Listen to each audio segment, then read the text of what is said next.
নমস্কাৰ বন্ধু বান্ধৱীসকল, অন্য এটা ভিডিঅ'লৈ আপোনালোকৰ মাজলৈ আহিলোঁ। আপোনালোকে সকলোৱে কমেণ্ট কৰি সুধি আছিলে যে ফৰেষ্ট গাৰ্ডৰ বিষয়ে ক'ব লাগে, ফৰেষ্ট গাৰ্ডৰ জব প্ৰফাইলৰ বিষয়ে। তো আজি মই ফৰেষ্ট গাৰ্ডৰ সম্পূৰ্ণ তথ্য আপোনালোকক জনাম। তো ফৰেষ্ট গাৰ্ডৰ এপ্লাই কৰিবলৈ হ'লে আপোনালোকৰ 10+2 ইকুইভেলেণ্ট আপোনালোকৰ পাছ হ'ব লাগিব, মানে হাই ছেকেণ্ডেৰী আপোনালোকে পাছ হ'ব লাগিব। ক্লাছ 12 যিসকলে পাছ কৰিছে তেওঁলোকে ফৰেষ্ট গাৰ্ডৰ কাৰণে এপ্লাই কৰিব পাৰিব। তো নেচেচাৰী কণ্ডিশ্যন বুলি ক'লে আপোনালোকৰ ইণ্ডিয়ান চিটিজেন হ'ব লাগিব, প্লাছ 10+2 পাছ কৰিব লাগিব, PRC থাকিব লাগিব, এমপ্লয়মেণ্ট এক্সচেঞ্জ। তাৰপৰা সেইখিনি হ'লে মানে আপোনালোকে অনলাইন কৰিব পাৰিব। তো ফৰেষ্ট গাৰ্ড কি হয়, মানে ফৰেষ্ট ডিপাৰ্টমেণ্টৰ একেবাৰে লোৱেষ্ট যিটো কনষ্টেবল হয়, সেই কনষ্টেবল লেভেলত ফৰেষ্ট গাৰ্ড ধৰা হয়। তো ফৰেষ্ট গাৰ্ডৰ এপ্লাই মানে কি, ফৰেষ্ট গাৰ্ড হ'লে মানে আপোনালোকে কি হ'ব, পোষ্টিং কথা ক'বলৈ গ'লে মানে আপোনালোকৰ যিকোনো ডিভিজনৰ আণ্ডাৰত ৱাইল্ড লাইফতে হওক বা টেৰিটৰিয়েলত হওক বা ছ'চিয়েল ফৰেষ্ট্ৰিতে হওক, আপোনালোকে যিকোনো ডিভিজনৰ আণ্ডাৰত আপোনালোকৰ ৰেঞ্জত এটেচ পোষ্টিং হ'ব পাৰে, নতুবা আপোনালোকৰ বিটবোৰত পোষ্টিং হয়। তো ফৰেষ্ট গাৰ্ডৰ কাম বুলি ক'বলৈ হ'লে মানে আপোনালোকৰ ফৰেষ্ট গাৰ্ডৰ মেইন কাম হয় যিটো বন ৰক্ষক বুলি কয়, গোটেই জংঘলটো মানে ৰক্ষা কৰা, যিকোনো ইলিগেলি এক্টিভিটিছবোৰ চোৱা চিতা কৰা, সেইবোৰ হ'বলৈ নিদিয়া। তাৰপৰা সেই গোটেই কামখিনি ফৰেষ্ট গাৰ্ডত কৰিব লাগিব আপোনালোকে। তো চেলাৰীৰ কথা হ'লে মানে 5,600 আপোনালোকৰ ফৰেষ্ট গাৰ্ডে গেট পে' পায়। তাৰপৰা সেই গেট পে'টোৰ লগত বাকীখিনি আপোনালোকৰ লগাই দিলে মানে কিমানটো চেলেৰি হয় সেইটো উলিয়াব পাৰিয়ে, সেইখিনি হয়। বাকী আৰু ৱেপনছৰ কথা ক'বলৈ হ'লে মানে ফৰেষ্ট গাৰ্ডৰ ৱেপনছ পায়, আজিকালি ইছ্যু কৰি দিছে। ৱাইল্ড লাইফতো ৱেপনছ থাকেই, ৱাইল্ড লাইফত ৱেপনছ লৈ পিনি ডিউটি কৰিব লাগিব। বাকী নৰ্মেলবোৰতো আজিকালি SLR দিছে, SLR লৈ পিনি ফৰেষ্ট গাৰ্ডে ডিউটি কৰিব লাগিব।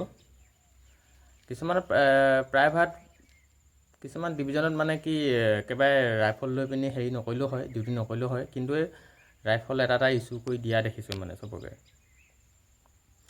তাৰপৰা বাকী আৰু কোৱাৰ্টাৰ বুলি ক'লে মানে কোৱাৰ্টাৰ পায়, বিটবোৰত বা ৰেঞ্জতো ফৰেষ্ট গাৰ্ডৰ কোৱাৰ্টাৰ থাকে।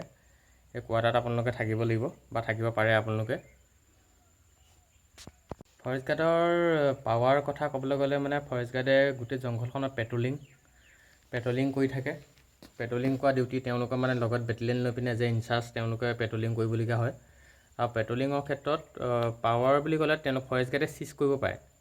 ফৰেষ্ট গাৰ্ডে যদি কিবা ইলিগেল এক্টিভিটিছ দেখায় বা কিবা মানে ইলিগেল এক্টিভিটিছ জড়িত লগত থকা কিছুমান বস্তু তেওঁলোকে ধৰি লওক, সেইখিনি চিজ কৰিবলৈ পাৱাৰ থাকে ফৰেষ্ট গাৰ্ডৰ। আৰু ডিউটি আৱাৰ্ছৰ কথা ক'বলৈ গ'লে মানে ডিউটি আৱাৰ্ছ তেনেকৈ চিফ ৱাইজত ৱাইল্ড লাইফত থাকে চাগে, ৱাইল্ড লাইফৰ কথাটো ইমান নাজানিম, কিন্তু তথাপিও মানে 24 ঘণ্টা আপোনালোকে এলাৰ্ট হৈ থাকিব লাগিব। যদিও 24 ঘণ্টা ডিউটি নাথাকে, তথাপিও কিছুমান ধৰি লওক এমাৰ্জেঞ্চি চিটুৱেশ্যন আহি গ'ল বা ক'ৰবাত গছ কাটি দিলে বা ক'ৰবাত কিবা ইলিগেল এক্টিভিটিছ ঘটিছে, খবৰ পালে তেতিয়াহ'লে আপোনালোকে যাব লাগিব। 24 ঘণ্টা আপোনালোকে নন ষ্টপ মানে এলাৰ্ট হৈ থাকিব লাগিব। তো এতিয়া নতুনকৈ যিটো 504টা পোষ্ট ফৰেষ্ট গাৰ্ডৰ কাৰণে ওলাইছে, তো সেইখিনি আপোনালোকে এপ্লাই কৰক। যিসকলে হাই ছেকেণ্ডেৰী পাছ কৰি থৈছে তেওঁলোকৰ কাৰণে এইটো বহুত ধুনীয়া সুবিধা, ধুনীয়া সুযোগ। তো আপোনালোকে এই সুযোগটো নেহেৰুৱাব, মানে এপ্লাই কৰক আৰু দৌৰি থাকক। দৌৰি থাকিলে মানে কাট অফ অলপ যোৱা সম্ভাৱনা থাকে, কাট অফ অলপ যাব, তথাপি ইমান বেছি কাট অফ নাযায়। যোৱাবাৰ কাট অফ বেছি নগৈছিলেই, যোৱাবাৰ ধৰি লওক 30 গৈছিলে, 30+ ইমানে গৈছিলে। তো কাট অফৰ কথাটো সেনেকুৱা। তো আপোনালোকে খুব দৌৰি থাকক, প্ৰেক্টিছ কৰি থাকক, লগতে পঢ়িও থাকক। তো এইবাৰ পাছ কৰিবলৈ মানে সুবিধা আছে। তো অসম চৰকাৰে ইমান ধুনীয়া পোষ্ট ওলাই আছে, চাকৰি দি আছে। তো এই সুযোগতে আপোনালোকে চাকৰিটো লৈ লওক। আৰু লগতে 8 পে কমিশ্যনো আহি আছে, আপোনালোকৰ চেলাৰিও বাঢ়ি যাব। তো এই সুযোগটো নেওৱাব, আপোনালোকে পূৰা দৌৰাত লাগি থাকক আৰু পঢ়ি থাকক। তো আজিলৈ ধন্যবাদ। আৰু যদি APF কনষ্টেবলৰ বিষয়ে যদি আপোনালোকে জানিবলগীয়া কিবা থাকে, তাৰ ওপৰতো মই এটা সম্পূৰ্ণ ভিডিঅ' বনাই দিম। বা ফৰেষ্ট গাৰ্ডৰ বিষয়ে আৰু কিছুমান যদি কিবা কথা যদি জানিবলগীয়া থাকে, তো সেইখিনি আপোনালোকে কি হ'ল তলত কমেণ্ট কৰি মোক জনাব, কুৱেশ্যন কৰিব। তাৰ ভিতৰত মই কুৱেশ্যনৰ ৰিপ্লাই দি দিম, নহ'লে বা এটা সম্পূৰ্ণ তথ্য সহকাৰে এটা ভিডিঅ' বনাই দিম। বা ফৰেষ্ট গাৰ্ডৰ কুৱেশ্যন পেপাৰ কেনেকুৱা আহে, এক্সামত কি কুৱেশ্যন আহে, সেইখিনিৰ ওপৰতো যদি কিবা জানিবলগীয়া থাকে সেইখিনি জনাই দিম। মই এটা কথা ক'বলৈ পাহৰিছিলোঁ কি, ফৰেষ্ট গাৰ্ডত মানে চিলেকশ্যন প্ৰচিডিউৰটো একেই হয়, ফৰেষ্টাৰ গ্ৰেড 1ৰ নিচিনা হ'ব। আপোনালোকে মানে ফিজিকেলটো একেলগতে দিব লাগিব। এইটো দৌৰিব লাগিব কিমান বুলি ক'লে মানে ল'ৰাসকলে 3200 মিটাৰ 14 মিনিটত কমপ্লিট কৰিব লাগিব, আৰু ছোৱালীসকলে 1600 মিটাৰ কমপ্লিট কৰিব লাগিব 8 মিনিটত। তাৰপিছত আপোনালোকৰ লং জাম্প হ'ব। লং জাম্পৰ পিছত ৰিটেনলৈ মাতিব।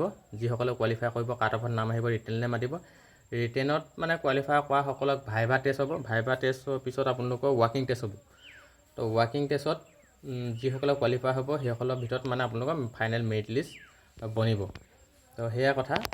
যদি ফৰেষ্ট গাৰ্ডৰ বিষয়ে আৰু কিবা বিশেষ কিবা জানিবলগীয়া আছে আপোনালোকে কমেণ্ট কৰি জনাব। আৰু APF কনষ্টেবলৰ বিষয়ে যদি কিবা জানিবলগীয়া থাকে মোক কমেণ্ট কৰি জনাব। মই APF কনষ্টেবলৰ বিষয়েও এটা ভিডিঅ' সম্পূৰ্ণ সহকাৰে বনাই দিম। ধন্যবাদ।